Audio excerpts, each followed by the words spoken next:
इसके बाद आपको दिखाई देता है कि चारों तरफ का एक बरामदा जो उस समय की रियासतकालीन सत्ता को दिखाने का काम करता है। इनका अपना एक अलग राज्य होता था। जी हाँ, एक झज्जर ज़िले के अंदर का गांव। सर को तो जानते ही होंगे, नहीं तो सर किसी परिचय की मोहताज नहीं है। काफ़ी नाटक और सुल्तान जैसी बड़ी बड़ी फिल्मों में भी सर का रोल आपने देखा हुआ। तो सर, कैपिटल न्यूज़ इंडिया में आपका स्वागत है। समाचारों की इसी कड़ी में आपको आज ऐतिहासिक जगह दिखाने वाले हैं, जो कि एक नवाबों की काफ़ी पुरानी रियासत। आप सबसे पहले इस भव्य इमारत को देख लीजिए, जिसको रेनोवेट कर दिया गया है। आज हम इसी कड़ी में पहुंचे हैं दुजाना गांव में। जी हाँ, दुजाना गांव में, जो कि नवाबों की एक रियासत होती थी, और वे नवाब अपने आप में इतने समृद्ध होते थे कि जिसकी कोई कल्पना नहीं की जा सकती। फ़िलहाल जो एक एरिया हम आपको दिखा रहे हैं, यह आज एक निजी संपत्ति है। और सबसे पहले आपको पीछे का ही व्यू दिखा देते हैं, क्योंकि बाद में इसको दिखाना संभव नहीं होगा। सबसे पहले आपको जहाँ पर रेनोवेट का काम चल रहा है, आप देख सकते हैं, ये नवाबों के द्वारा प्रयोग में की जाने वाली, ऊपर तक देख सकते हैं, एक भव्य इमारत है। और अंदर आप देख सकते हैं जहाँ पर अभी काम चल रहा है। आप इनको बारीकियों से देखें तो पूरा का पूरा व्यू आपको पता लगेगा कि कैसा था। इसके बाद आपको कुछ और जगह दिखाते हैं। आप ऊपर देख सकते हैं, काफ़ी जो रास्ते थे उनको बंद कर दिया गया है। उम्मीद है कि यहाँ से कभी न कभी कोई सुरंग भी जाती होगी। और आप नीचे तक का सारा व्यू देख सकते हैं। दरवाज़ों पर बनी है नक्काशी भी आज से 150-200 साल पुरानी है। इसके बाद आपको आगे की कुछ देखो, ये घड़ी आप देख सकते हैं, ये उस समय के नवाबों द्वारा प्रयोग की जाने वाली घड़ी है, जो कि समय के साथ लगातार अपना अस्तित्व खोती जा रही है। इसके बाद आपको दिखाते हैं आगे भी ऐसे ही एक और मेहराब बनी है। ये पूरा का पूरा एरिया उस समय का ही है। ये नवाबों द्वारा प्रयोग किए जाने वाले कुछ औजार हैं, जो शायद मशीन भी इन्होंने कभी लगाई थी, तो वे मशीनें हैं। अब आपको मुख्य जो महल है उसकी ओर दिखाते हैं कि जहाँ पर नवाब रहते थे और अपना जीवन यापन करते थे।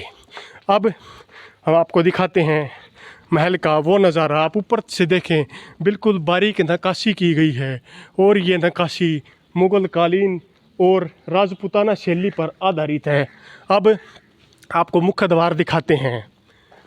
मुख्य द्वार जैसे आप देख पाएंगे कि इसको रेनोवेट कर दिया गया है, और इसको अब काफ़ी सुधार के बाद ठीक किया गया है।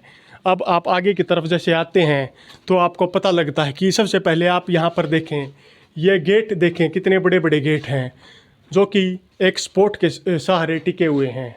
इधर से एक जीना है जो कि ऊपर की तरफ जाता है, और ऊपर की कड़ियाँ जो कि अब काफ़ी हद तक ठीक कर दी गई हैं, इनको आप देख सकते हैं।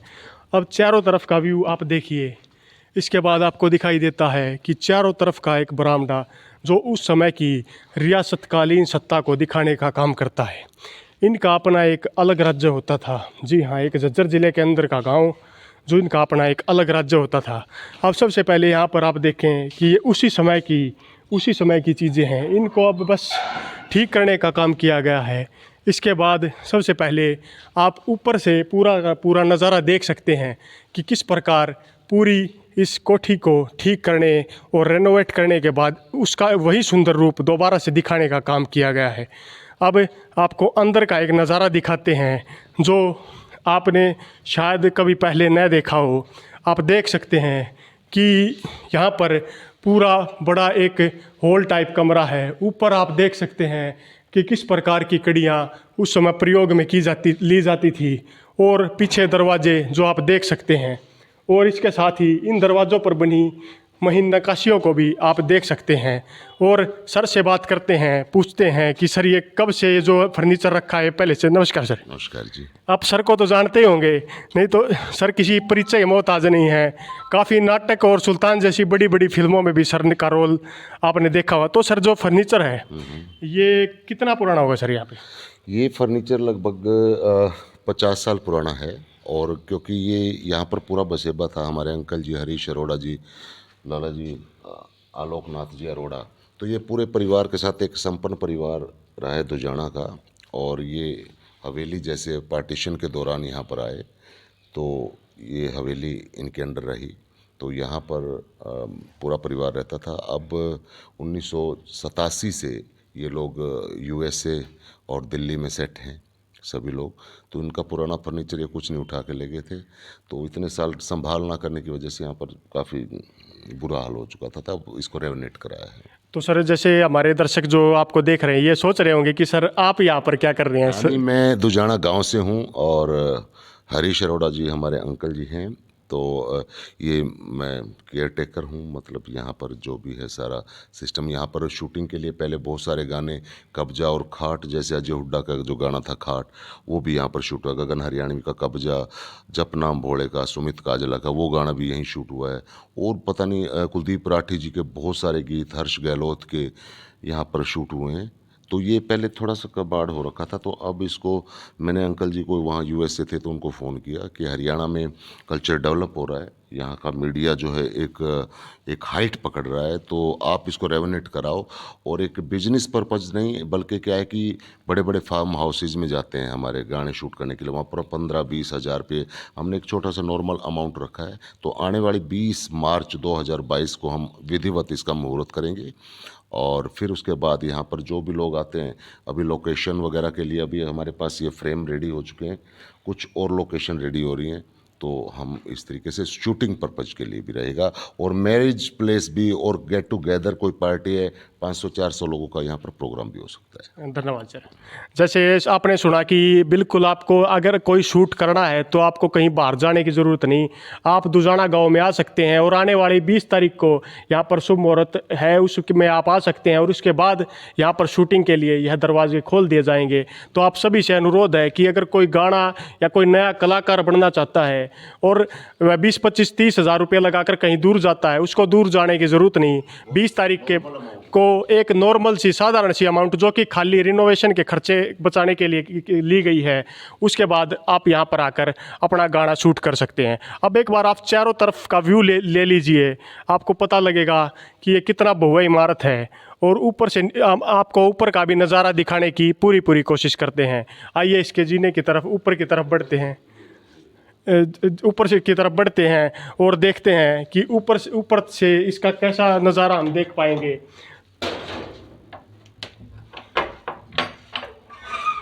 आप देख पाएंगे उस समय के जो दरवाज़ा है आपको दिखाई देगा। यहाँ पर पहले ऊपर से अब काफ़ी दरार आ चुकी है, वैसे उसके बाद अब जीना देख सकते कितना चौड़ा और शाही ये जीना होता था। आज से 150-200 वर्ष पूर्व जब लोग कच्चे घरों में रहते थे तो यहाँ पर यह इतनी शानदार और भव्य इमारत होती थी। आप इसको भली भांति देख सकते हैं। अब यहाँ पर आप पहले यहाँ से भी देख सकते हैं कि पूरा का पूरा रियासतकालीन नज़ारा आपको दिखाई दे रहा है। अब हम ऊपर की तरफ आते हैं। ऊपर की तरफ से आप पहले ये चीज़ आपने काफ़ी जगह देखी होगी जो कि चक्की होती थी जिससे आटा पीसा जाता था। आप पहले एक बार ऊपर की छत का व्यू ले लीजिए, पूरा व्यू आपको दिखाई दे। आप कमरे के अंदर आपको दिखाते हैं कि कमरे के अंदर क्या है। आप ऊपर जैसे कमरे में आते हैं तो आपको दिखाई देता है कि ऊपर कड़ियों की छत है, छत के सामने बिल्कुल झरोखे हैं और यहाँ से इतनी ठंडी ठंडी हवा आ रही है जिसका आपको काफ़ी यहाँ आने के बाद ही पता लगेगा। अब यहाँ की कुछ खिड़कियाँ हैं जो 150-200 वर्ष पुरानी हैं, इनको देखते हैं। देखिए आप, ये उस समय की खिड़कियाँ हैं जो रियासतकालीन नज़ारे आपको दिखाई दे रहे हैं। और यहाँ एक बारीक चीज़ आपको दिखाने का मैं काम करता हूँ। यहाँ से पानी की निकासी के लिए उस समय भी एक बिंदु रखा गया है जिससे पानी बाहर की तरफ निकल जाए। अब इसके दूसरे बड़े कमरे में हम आए हैं। यहाँ पर सबसे पहले आपको ऊपर का नज़ारा, सीलिंग को बदल दिया गया है क्योंकि ये ख़राब होने के कगार पर थी। आप फिर भी कड़ियाँ देख सकते हैं। इसके बाद आपको एक महीन नज़ारा दिखाता हूँ मैं। ये जो नक्काशियाँ आप देख सकते हैं मिट्टी के लेप से तैयार की गई हैं और यहाँ पर शायद वे अपनी तस्वीरें टांगते थे। ये फ्रेम उसी का निशानी है। इसके बाद आप नीचे देख सकते हैं, यह चिमनी सर्दियों में गर्म कमरे को रखने का काम करती थी जिसको शायद ऊपर से बंद कर दिया गया है। अब आखिरी के कमरे में हम आते हैं। यहाँ पर आपको गेट देखने को मिलते हैं जो काफ़ी पुराने हैं और छत जिसमें दरार आ गई है। ये उस समय की कोई मशीन होगी जो हमने आपको पीछे भी दिखाई थी। ऐसी अनेकों मशीनें, और इससे आप बाहर के उस महल का भी नज़ारा ले सकते हैं जूम के माध्यम से, जो कि आज उस समय रानी के महल के नाम से जाना जाता था और आज खंडरनुमा उसमें तब्दील है। और इसके साथ यहाँ पर पहले एक छज्जा होता था। ये रेल की जो पटड़ियाँ होती हैं उनकी सहायता से यहाँ पर छज्जा बनाया गया था। इसी के साथ अब हम आपको छत का और नज़ारा दिखाने की कोशिश करते हैं। इसके बाद आइए आपको दिखाते हैं कि उस समय के एक झरोखे सबसे पहले आपको दिखाते हैं कि ये देखिए, पहले ये एक जगह ऐसी बनाई जाती थी, यहाँ से बात भी की जाती थी और यहाँ से पानी को निकालने का काम भी होता था। अब इसके पीछे ये बारीक झरोखे हवा आने के लिए और बाहर का कोई दुश्मन यहाँ के नवाब को न देख पाए इसलिए बनाए गए हैं। अब इसके बाद आपको यहाँ के एक अलग पॉइंट पर दिखाने का हम काम करते हैं।